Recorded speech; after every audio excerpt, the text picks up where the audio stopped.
الحمد لله رب العالمين وأصلي وأسلم على نبينا محمد وعلى آله وصحبه ومن تبعهم بإحسان إلى يوم الدين.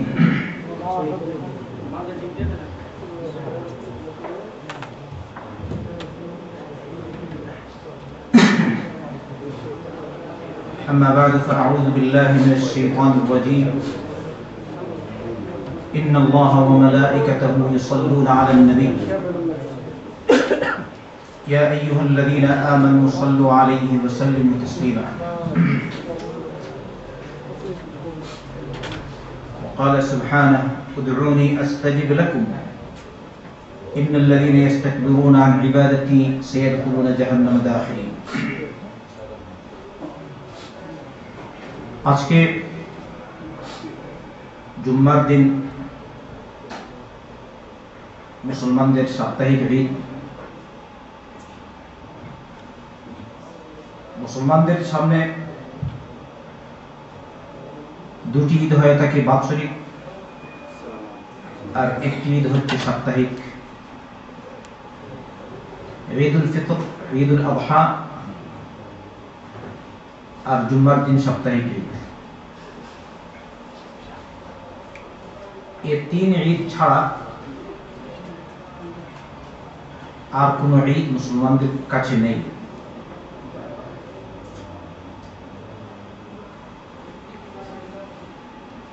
দুই ঈদ বাৎসরিক, এগুলিকে আমরা ঈদ বলি, সবাই ঈদ বলে চিনে। আর সাপ্তাহিক ঈদ হচ্ছে জুম্মার দিন। তাই বাৎসরিক কোন বিশেষ ডে বা দিন মুসলমানদের কাছে নেই, ইসলাম ধর্মে নেই। মানুষেরা যা তৈরি করেছে, বানিয়েছে, তা বিধর্মীদের থেকে এসেছে, যার ফলে আজ অনেক দিন আছে মানুষেরা দিবস পালন করে। এর মধ্য থেকে দুই ঈদের সাথে আরেকটি ঈদ তথাকথিত যারা নবী করিম সাল্লাল্লাহু আলাইহি ওয়াসাল্লামের সুন্নাত ফলো করে চলে না, নবীর তরিকা মোতাবেক চলতে চায় না, মিথ্যা দাবিদার, নবীর প্রেমের প্রেমিক বলে, তারা আরেকটি সুন্নতের বা ঈদের আবিষ্কার করেছে, তা হচ্ছে ঈদ মিলাদুন নবী। সবাই বলি নাউযুবিল্লাহ।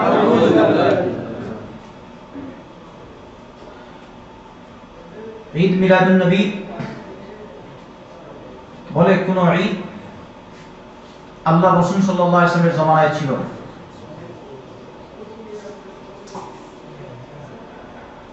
নবী করিম সাল্লাল্লাহু আলাইহি ওয়াসাল্লামের প্রথম খলিফা, নবী করিম সাল্লাল্লাহু আলাইহি ওয়াসাল্লামের প্রিয় সাথী, নবী করিম সাল্লাল্লাহু আলাইহি ওয়াসাল্লামের মাহবুব সাহাবী, নবী করিম সাল্লাল্লাহু আলাইহি ওয়াসাল্লামের জন্য জান মাল সবকিছু যিনি কুরবান করেছেন, আল্লাহর পথে দিয়েছেন, তিনি হচ্ছেন আবু বকর সিদ্দিক রাদিয়াল্লাহু আনহু। নবী করিম সাল্লাল্লাহু আলাইহি ওয়াসাল্লাম চলে যাওয়ার পর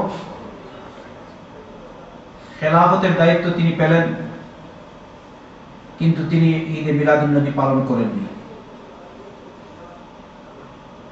নবীর জন্য জান মাল সবকিছু কুরবান করেছেন।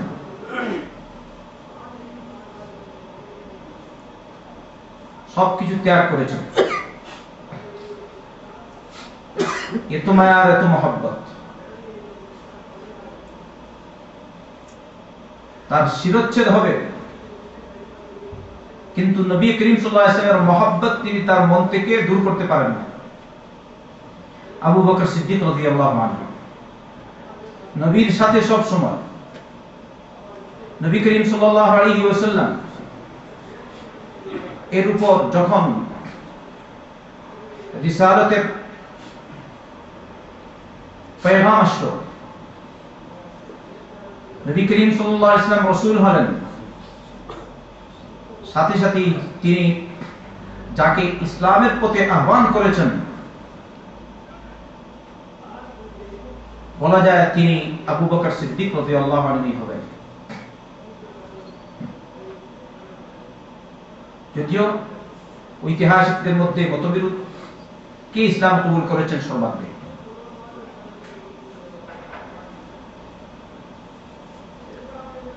আবু বকর সিদ্দিক রাদিয়াল্লাহু আনহু নবী করিম সাল্লাল্লাহু আলাইহি ওয়াসাল্লামের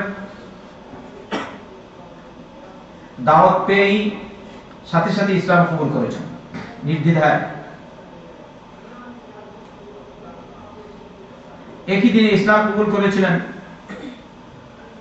চারজন: আবু বকর সিদ্দিক, খাদিজা বিনত খুয়াইলিদ রাদিয়াল্লাহু আনহা, আলী বিন আবি তালিব রাদিয়াল্লাহু আনহু, যায়েদ বিন হারিসা রাদিয়াল্লাহু আনহু। এই চারজন একই দিনে ইসলাম কবুল করেছেন। এই আলেমদের মধ্যে মতবিরোধ, ঐতিহাসিকদের মধ্যে কে আগে ইসলাম কবুল করেছেন। কেউ কেউ বলেছেন আবু বকর সর্বাগ্রে ইসলাম কবুল করেছেন, কেউ কেউ বলেছেন খাদিজা রাদিয়াল্লাহু আনহা সর্বাগ্রে ইসলাম কবুল করেছেন, কেউ কেউ বলেছেন আলী বিন আবি তালিব সর্বাগ্রে ইসলাম কবুল করেছেন, কেউ কেউ বলেছেন যায়েদ বিন হারিসা সর্বাগ্রে ইসলাম কবুল করেছেন। কিন্তু আমার কাছে যেটা বেশ স্পষ্ট, আমি মনে করি আবু বকর সিদ্দিক রাদিয়াল্লাহু আনহু সর্বাগ্রে ইসলাম কবুল করবেন। কারণ মানুষ তার বন্ধুর কাছে সর্বাগ্রে গোপন তথ্য পেশ করে।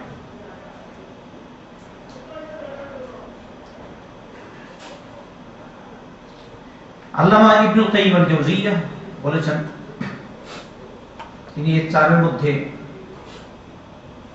সামঞ্জস্য সৃষ্টি করার জন্য এরকম বলেছেন যে পুরুষদের মধ্যে সর্বাগ্রে যিনি ইসলাম কবুল করেছেন তিনি হচ্ছেন আবু বকর। নারীদের মধ্যে সর্বাগ্রে যিনি ইসলাম কবুল করেছেন তিনি হচ্ছেন খাদিজা রাদিয়াল্লাহু আনহা। বালকদের মধ্যে সর্বাগ্রে যিনি ইসলাম কবুল করেছেন তিনি হচ্ছেন আলী বিন আবি তালিব।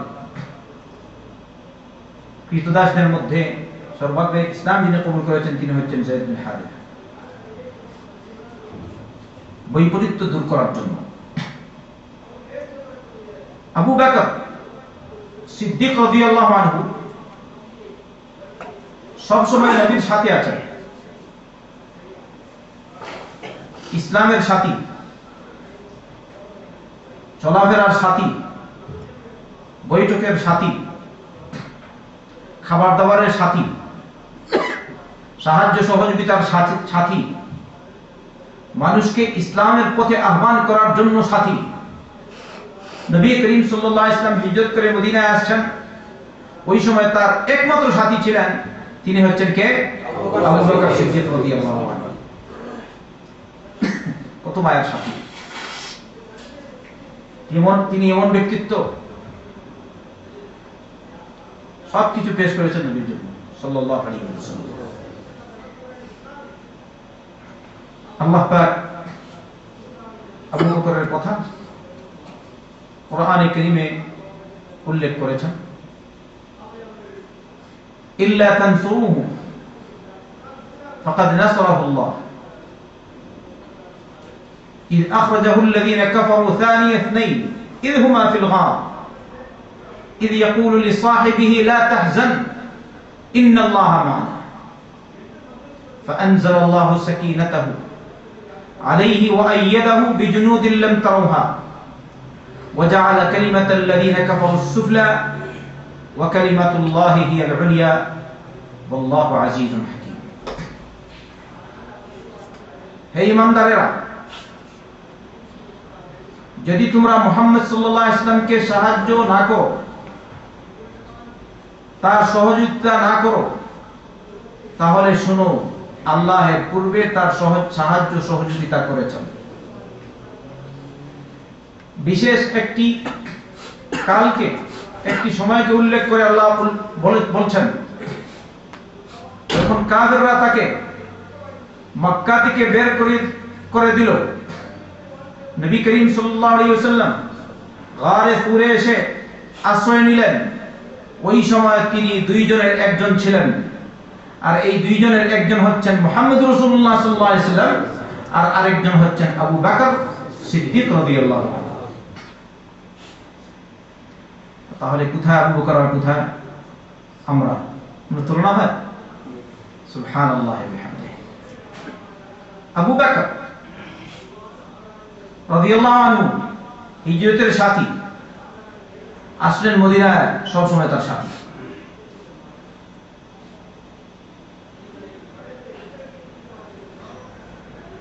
নবী করিম সাল্লাল্লাহু আলাইহি ওয়াসাল্লাম চলে গেলেন,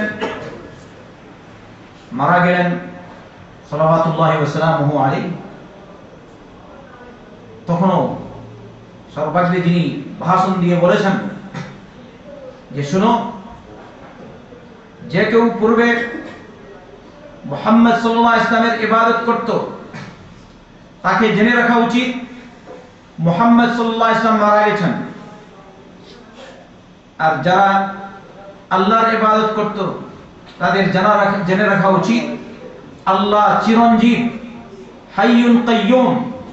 আল্লাহ সব সময় ছিলেন, বর্তমানেও আছেন, সব সময় থাকবেন, তিনি কখনো মরবেন না। সুবহানাল্লাহ। তাহলে আমরা কার ইবাদত করি? আল্লাহ। কেউ যদি বলে মুহাম্মদ সাল্লাল্লাহু আলাইহি ওয়াসাল্লামের ইবাদত করি, এটা কি হবে? শিরক হবে।